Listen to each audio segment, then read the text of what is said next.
Oke, kita mulai ya. Jadi hari ini kita akan membahas tentang KPI. KPI itu adalah Key Performance Indicator, di mana KPI itu adalah semacam alat statistik untuk mengukur performan dari room departemen ataupun tentang hotel, performan di dalam bahasanya tentang rooms ya. Tapi nanti kita revenue management ini kita juga akan membahas tentang F&B management ya, performanya gitu ya. Oke, kita lanjut. Selanjutnya, nah nanti tuh kamu kalau kita kerja di revenue manager gitu ya, atau e-commerce, atau revenue analyst, kita akan terbiasa nanti dengan gambar-gambar seperti ini nih, apa namanya, kurva atau tabel seperti ini ya.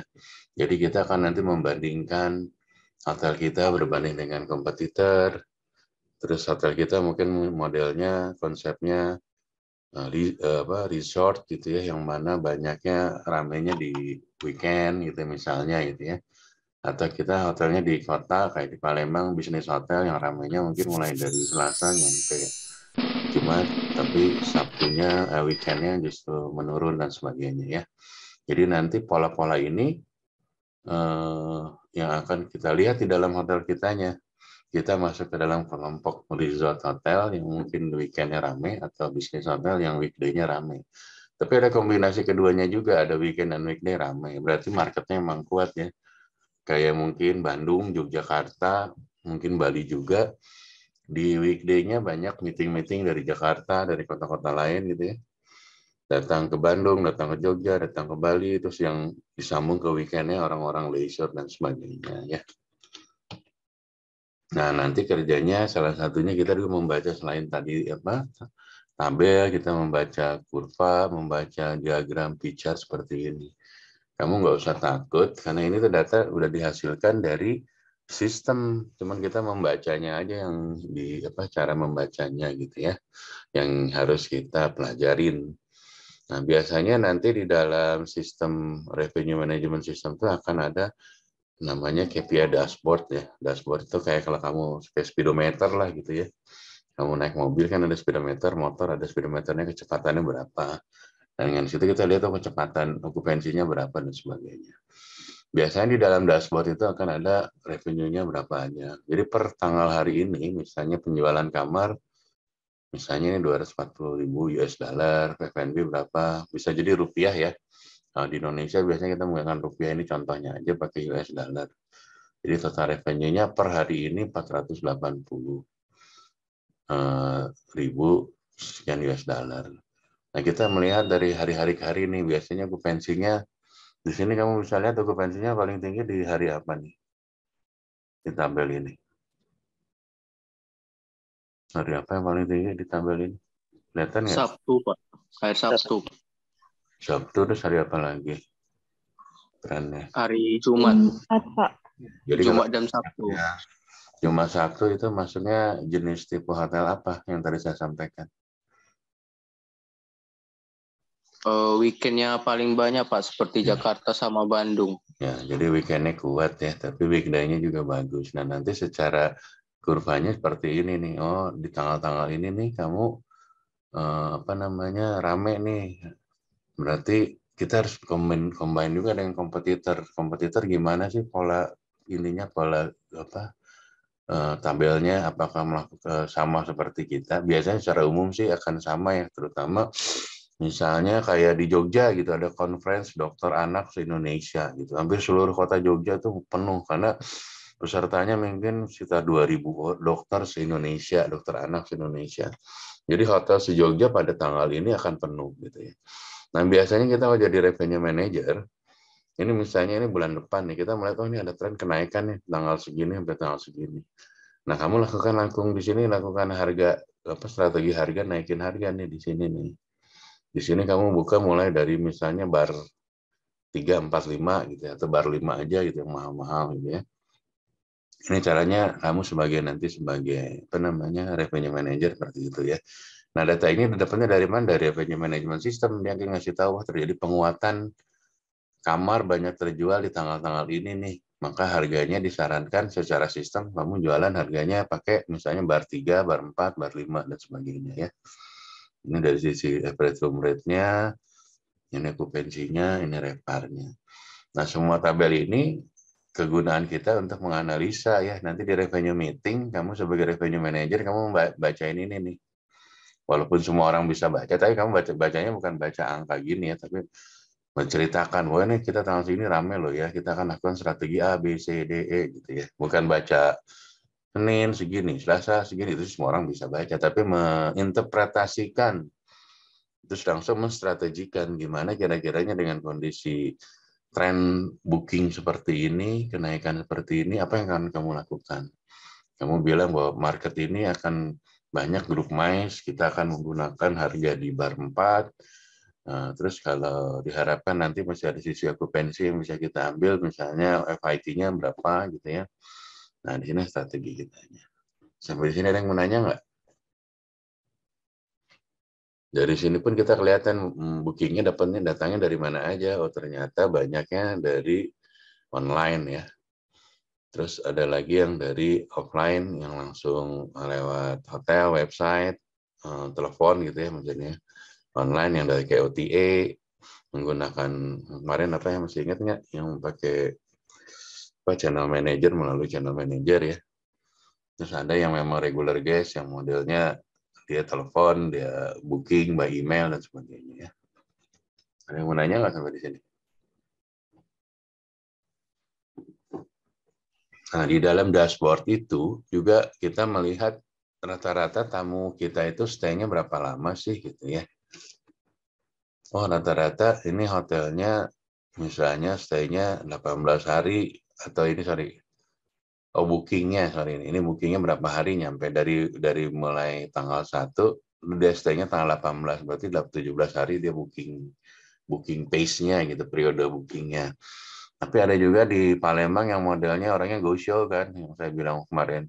Jadi hari ini dia booking, hari ini dia stay gitu ya. Itu berarti booking pace-nya bisa H-1, H-2 dan sebagainya. Pola-pola booking ini membuat nanti sistem secara algoritma akan merekam bahwa model tamunya di Palembang itu bookingnya H-2 atau 18 hari dan sebagainya. Nah, dengan begini kita bisa melakukan yang namanya forecasting nantinya ya. Oh, rata-rata setiap hari supaya ada bookingan yang go show gitu karena orang di Palembang dari daerah-daerah rata-rata H-1 atau H0-nya pada harinya langsung booking, langsung stay gitu ya.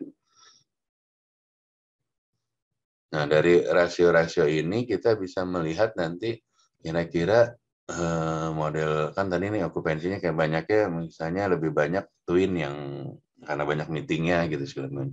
Ini juga membantu nanti housekeeping ya, mulai dari preparation kamarnya, jangan sampai nanti grand back to back berantakan, yang bisa handle apa namanya room managementnya gitu ya. Terus juga nanti ke laundry-nya juga nih, kalau misalnya okupansinya tinggi, kamu punya linennya berapa par yang kemarin saya ceritain di housekeeping. Ternyata parnya cuma 2 gitu, nggak ngejar gitu ya. Kamu baru check out, terus kita mau prepare kamar, nggak ada seatnya. Nah itu kan jadi problem ya bagi kita ya. Nah di sini nanti kita bisa lihat juga rata-rata si anak-anak tuh bisa megang berapa kamar satu shiftnya gitu ya. Terus targetnya berapa gitu ya. Nanti di situ bisa ngelihat oh ini ternyata nggak efektif anak-anaknya kurang training atau kebanyakan anak training. Kerjanya lama, jadi kamar ready-nya lama gitu. Jadi kamu nongkrong apa namanya nungguin di lobby itu juga nggak bagus ya kalau bisa. Tapi kan banyak-banyak problem juga dengan flight juga ya kalau flightnya kepagian. Tapi kan namanya tamu check out kan kamar check out biasanya kan jam 12 ya. Jadi butuh waktu dari jam 12 ke jam 2 untuk housekeeping prepare kamar ready gitu ya. Nah yang problem kalau model misalnya ke Palembang pesawatnya datangnya pagi semua nih, itu yang jadi problem. Kalau langsung meeting nggak masalah, tapi kan orang pasti pengen masuk ke kamar dulu, pengen beres-beres, bersih-bersih, dan sebagainya ya. Sampai di sini ada yang mau nanya nggak? Halo, ada yang mau nanya nggak? Ngerti nggak yang saya sampaikan? Halo. Paham nggak? 6B, paham 6B? Oke, kalau nggak ada yang bertanya, Paham, Pak. hah? Paham ya? Saya minta apa nih? Berada bisa dibaca berada.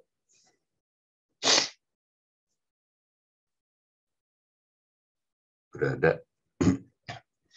Berada ada. Ada, Pak. Silahkan baca. Average daily rate, ADR. Average daily rate is a simple metric used to calculate the average rate per occupied room. ADR, room revenue, number of rooms sold. Divide ya, bagi itu divide. Jadi nanti ini rumus-rumus dasar kamu jadi revenue manager ya, namanya ADR atau ARR ya, tergantung hotel ya. Kalau di Amerika biasanya IDR, kalau di Eropa IRR, Indonesia juga IRR ya. Ini ada rumus standar yang harus kamu kuasai ya, ARR, yang paling gampang di Indonesia ARR ya, room revenue dibagi kamar yang terjual. Oke, kita lanjut. Nah, ini RevPAR, saya minta siapa baca ya. Bona. Baik, Pak. Revenue per available room, RevPAR. RevPAR can predict how successfully your average rate is at filling available rooms and therefore provides a constructive view on how well your hotel is operating. RevPAR, room revenue, are number of rooms available. Divided Or by. Dibagi itu every daily rate kali occupancy rate. Oke, ya. Nah, ada satu KPI lagi namanya RevPAR ya. Di beberapa hotel kita melihat bahwa RevPAR lebih penting dari ARR. Kenapa coba RevPAR? Lebih orang lebih prefer RevPAR tinggi dibanding ARR tinggi. Ada yang tahu kira-kira kenapa? Kita malah RevPAR lebih tinggi dibanding ARR karena ini. RevPAR itu lebih melihat secara operationnya kamu jualannya lebih banyak kan, dengan kamar kamu bisa ARR-nya tinggi tapi kamar terjualnya sedikit. Tapi kalau RevPAR-nya tinggi berarti kamu jualannya ARR-nya cukup tinggi ya, si kamar yang terjualnya juga cukup banyak gitu. Nah, itu yang dibutuhkan justru RevPAR, kenaikan RevPAR dibanding ARR ya. Jadi beberapa hotel akan prefer lebih baik RevPAR-nya tinggi gitu ya. Berarti kamarnya lebih ke occupied, lebih ke isi ya. Oke, ada yang mau nanya nggak? Selanjutnya occupancy rate. Saya minta Carolina. Baik, Pak. Occupancy rate. Your occupancy rate is most basic metric which one can run and can be applied to any specific period of the time you want to analysis daily, weekly, monthly, and yearly. Occupancy rate sama dengan total number of occupancy room dibagi total number of available room. Divided ya, bagi itu divided. Nah, ini tadi kan berarti ada 3 ya. Jadi ada tadi apa aja? ARR, RevPAR, occupancy rate. Nah, itu 3 rumus utama ya di dalam revenue management. Occupancy rate kamu tahu kan ngitungnya jadi kamar yang terjual dibagi dengan total available. Nah, nanti dari hari ke hari kita bisa lihat jadi parameter daily-nya berapa, weekly, monthly, dan yearly ya. Oke, kita lanjut. Nah, average length of stay. Saya minta siapa baca ya. Denny. Baik, Pak. Average length of stay. This metric identifies the average length of stay of your guest, which is calculated by divide the total number of occupied room night by the number of bookings. A higher number is better, as allow loss metric means reduce profit profitability due to increased labor cost. Loss. Total occupied room night divide number of bookings. Nah, jadi kan length of stay itu jumlah berapa lama tamu to stay ya. Jadi itu tuh intinya nanti ini informasi ini dibutuhkan untuk siapa aja menurut kamu kalau ini. Informasi ini selain oleh rooms dibutuhkan selain dari Evo ya, dibutuhkan oleh siapa lagi, departemen mana lagi nih? Kita tahu length of stay-nya tamu. Ada yang tahu nggak siapa yang dibutuhkan? Data yang butuh ini siapa lagi yang tahu? Di departemen di hotel, menurut kamu siapa aja yang perlu ini tahu? F&B. F&B spesifiknya apa? Breakfast. Breakfast ya, buat anak kitchen, jadi tahu length of stay-nya dengan length of stay-nya misalnya lebih panjang, kita variasi menu di buffet-nya juga harus variatif ya. Kamu bayangin kamu stay seminggu, tapi menunya ketemunya lagi itu lagi kan bosen ya.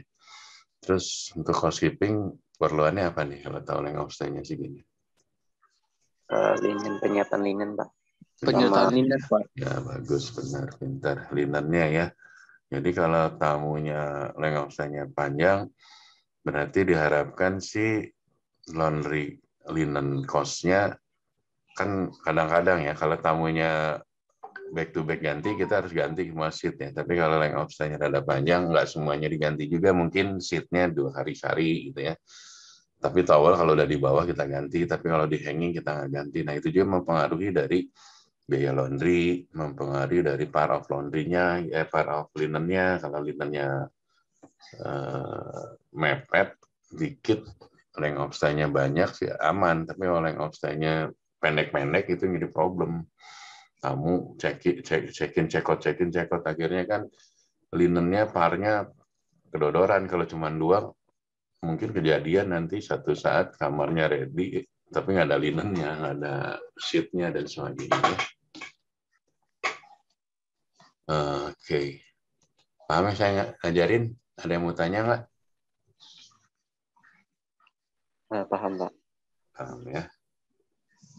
Nah, selanjutnya adalah kita membahas tentang Gopar ya. Saya minta tadi udah Denny, Henny. Iya, Pak.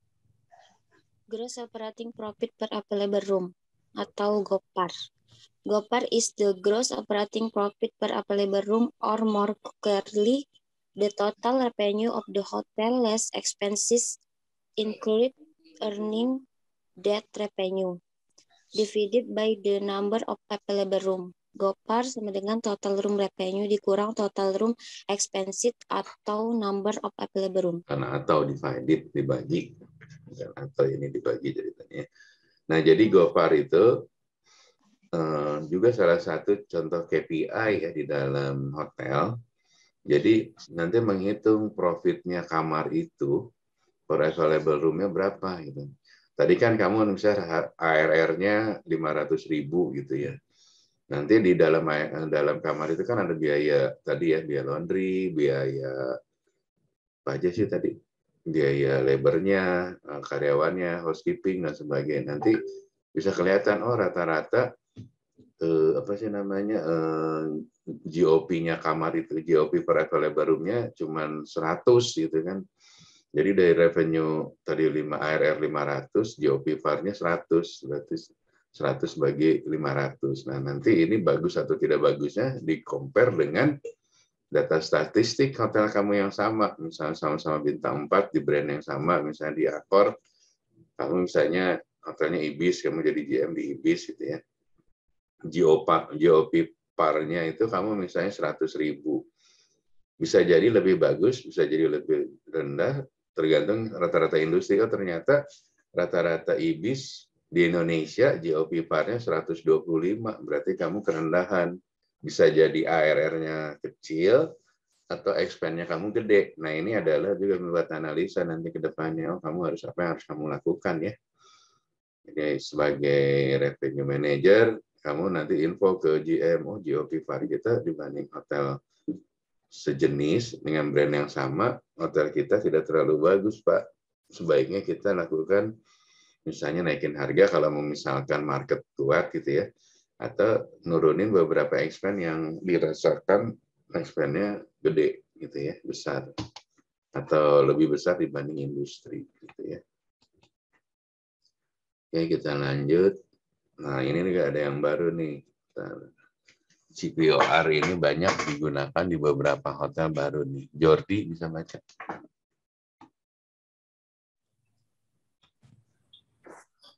Cost per occupied room atau CPOR. Cost per occupied room helps you to determine how efficient your property is per sold room. CPOR sama dengan total room department cost dibagi total room sold. Nah, jadi kita nanti tadi kan udah kita bahas masalah yang tadi ya, tadi apa sebutnya? GeoPipar. Nah, kita juga ada namanya CPOR. CPOR itu cost apa sih yang gede di dalam hotel, di dalam satu kamar kita waktu jual, kita bandingin dengan room sold. Tadi dibagi dengan room available ya, yang GeoPipar per available, yang ini per occupied ya bedanya ya. Nah, CPOR ini juga menjadi parameter nih. Oh, ternyata CPOR saya sebagai hotel di saat ini misalnya 225 gitu. Jadi dalam menjual kamar harganya 500, cost-nya saya 225. Berarti sekitar 50% lah ya, itu kita GOP kita kamarnya. Nah, kita bandingin dengan total dengan CPOR hotel-hotel sama yang sejenis. Seperti tadi, kamu sebagai GM Ibis di Indonesia berbanding dengan seluruh hotel Ibis di Indonesia, CPOR-nya rata-rata industrinya berapa gitu. Kalau kamu inline bagus, tapi kalau kamu di bawah secara cost berarti sangat bagus gitu ya. Tapi kalau naik something wrong, berarti biayanya kenapa naik? Lebih tinggi gitu dibanding industri. Bisa jadi ya kamu dapatnya Ibis di Papua. Ibis di Papua misalnya cost untuk amenities ya kayak gas supply. Untuk ke sana kan ada tambahan biaya freight ya, biaya ekspedisinya gitu. Nah, itu mahal misalnya, itu akan menaikkan harga CPOR. Ya, sepanjang kamu sebagai GM atau revenue manager bisa menginformasikan bahwa ini terjadi karena memang bahwa kenaikan CPOR ini karena freight cost atau karena ekspedisi, itu kan biaya yang given yang terjadi gitu dimanapun. Kalau kamu lokasinya jauh dari sumber bahan baku gitu ya, jauh akan lebih mahal kan. Mungkin gas supply di Jawa sama gas supply di Sumatera atau di Papua kan, kalau di Jawa pabriknya di Jawa harga transportation cost-nya murah ya. Tapi kalau dikirim lagi ke Papua kan mungkin pakai pesawat atau pakai kapal laut, itu kan cost-nya ada tambahan cost-nya yang lebih mahal gitu ya. Oke. Ada mau nanya nggak? Oke, selanjutnya kita adjust room revenue par, tapi ini jarang ya dipakai. Ini kalau memang room revenue, biasanya kita reparnya sudah fix ya. Kalau ini kalau ada tambahan revenue, terus ada kurangin biaya-biaya dan sebagainya, tapi jarang di kita. Oke, selanjutnya saya minta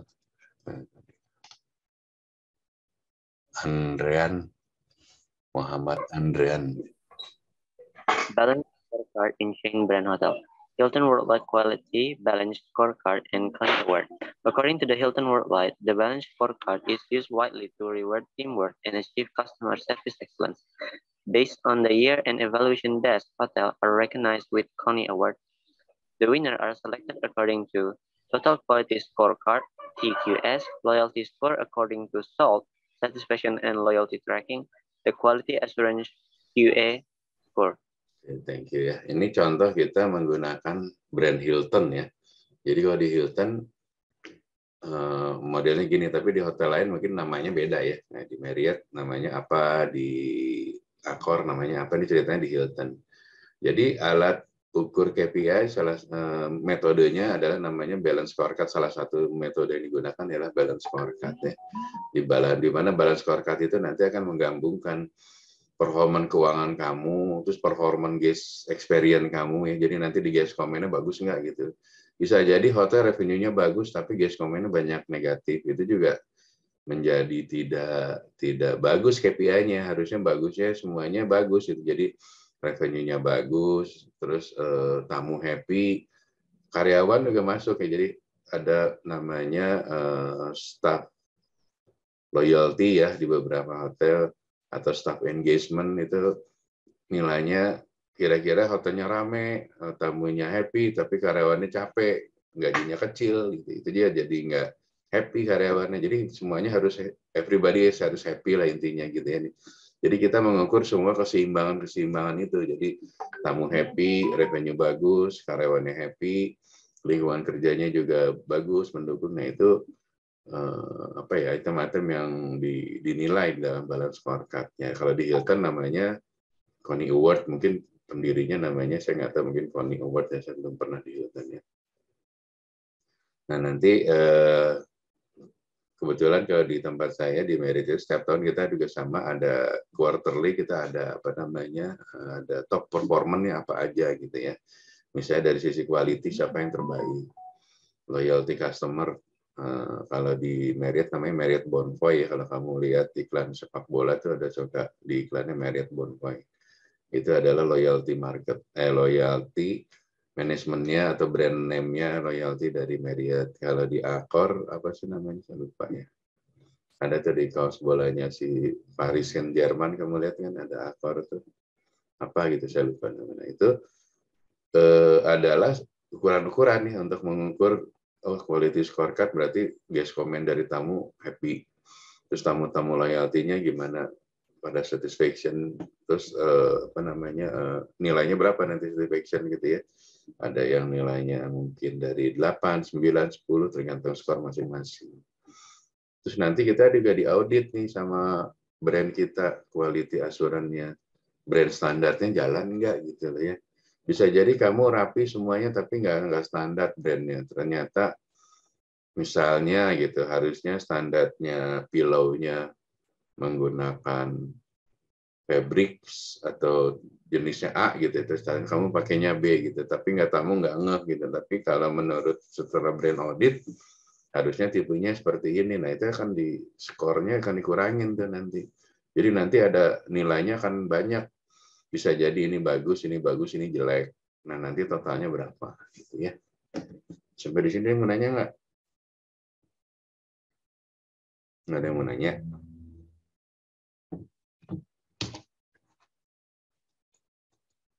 Oke, lanjut.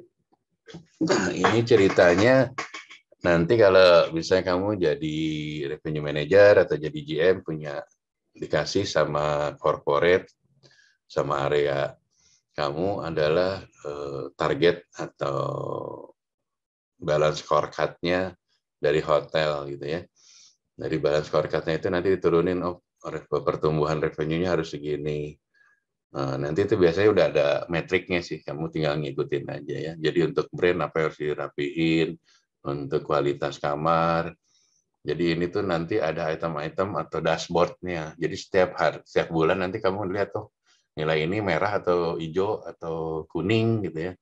Biasanya merah itu jelek gitu ya. Kalau hijau bagus perform, kalau abu-abu mungkin nilainya lebih tinggi daripada hijau, tergantung hotel masing-masing. Nah, dashboard ini untuk menunjukkan performa kita setiap bulannya nih. Warnanya apa aja nih? Ini misalnya ini bagus nih, tapi ini improvementnya kurang gitu segala macam ya. Sampai di sini yang mau nanya nggak? Ada yang nanya kelasnya. Oke, lanjut. Kalau nggak ada yang nanya, nah KPI-nya tuh banyak mempengaruhi ya, dari geopolitik hotelnya. Sekarang ini mungkin kayak di Ukraina, hotel brandnya Accor, karena lagi perang mungkin performanya pasti hancur gitu ya. Terus dari sisi average room rate juga mempengaruhi kan, jadi profitnya lebih tinggi gitu ya. Dan segala macam ini adalah faktor-faktor yang mempengaruhi key performance indicators ya. Banyak kan, bisa lihat, kamu harus ngejagain supaya ini semuanya bagus. Nah ini yang makanya kalau hotel kamu brand besar, banyak banget itu yang harus kamu jagain nih. Kamu bagus revenue-nya, tapi komen di sosial medianya jelek. Atau channel distribusinya kamu lebih banyak OTA-nya, berarti sales kamu nggak kerja dong. Yang banyak OTA tamunya, sales kamu ngapain aja gitu. Terus long of stay-nya pendek-pendek. Kalau ini kan tergantung dari jenis marketnya. Tapi ini kan akan mempengaruhi ke yang tadi ya, yang ke expand-nya laundry ke yang lain-lain. Nah, ini adalah contoh-contoh atau bagian-bagian atau faktor-faktor yang mempengaruhi KPI. Bisa bayangin banyak banget nih. Last minute sales. Salesnya banyak dadakan, tiba-tiba besok ada event ya, kesian anak kitchen harus belanja dulu gitu, nggak prepare. Anak housekeeping harus nyiapin orang buat nambahin kamar dan sebagainya. Ini sebuah faktor ini mempengaruhi KPI-nya. Dengan banyaknya last minute nanti bisa jadi tamu banyak komplain juga karena ngedadak semua gitu ya nggak. Kitanya nggak well prepare nantinya gitu ya. Oke, sampai di sini ada yang mau nanya nggak? Untuk ROI itu apa ya? ROI itu return on investment. Jadi berapa lama kamu bisa balikin modal investasi hotel kamu.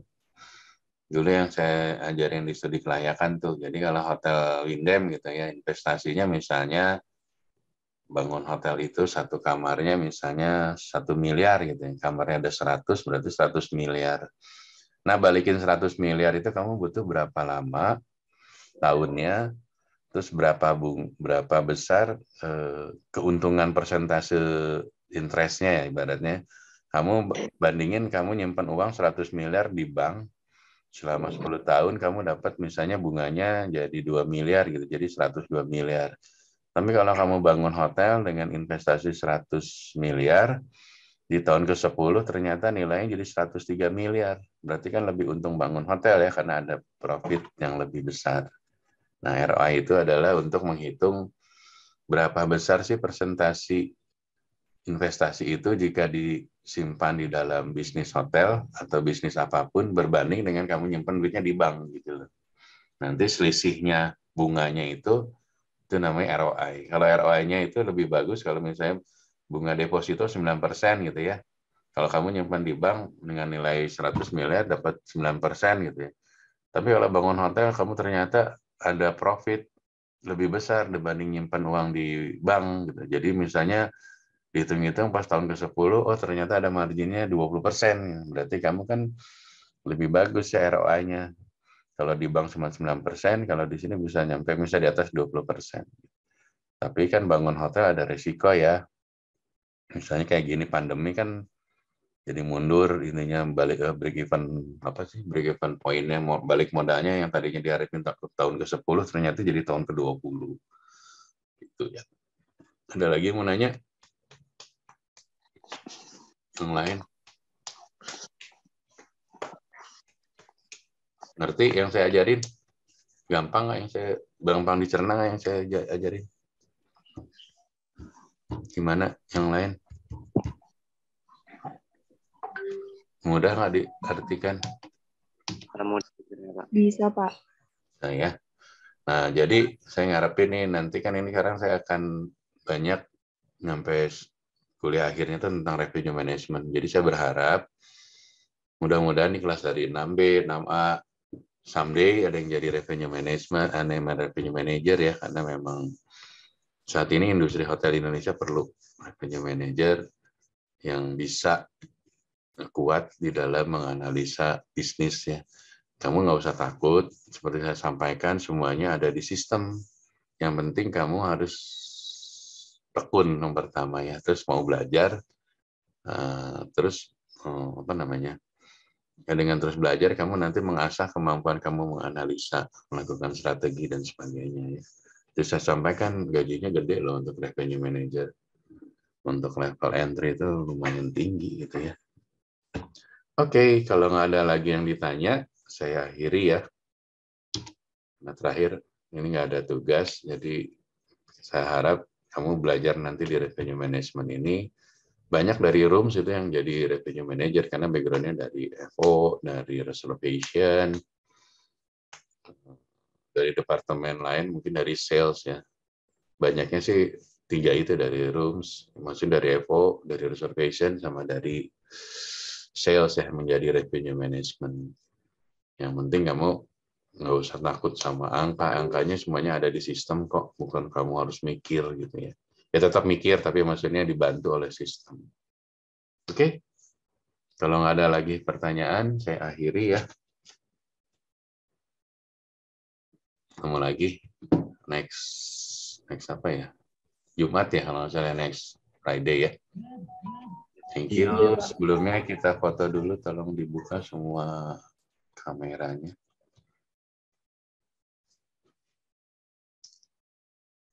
Minta siapa yang foto itu ya, Ayu bisa itu ya difotoin. Jadi UASnya kapan ya? Berada, Bona, UASnya kapan? Ayu? Mungkin habis puasa ini, Pak. Habis puasa, serius? Bukannya Sekitar tanggal 18, Pak, kalau nggak salah. Pas tanggal 18, Pak. Oke, good. Udah difoto. Ini yang lain belum dibuka, wah. Dania, Berada, Revika.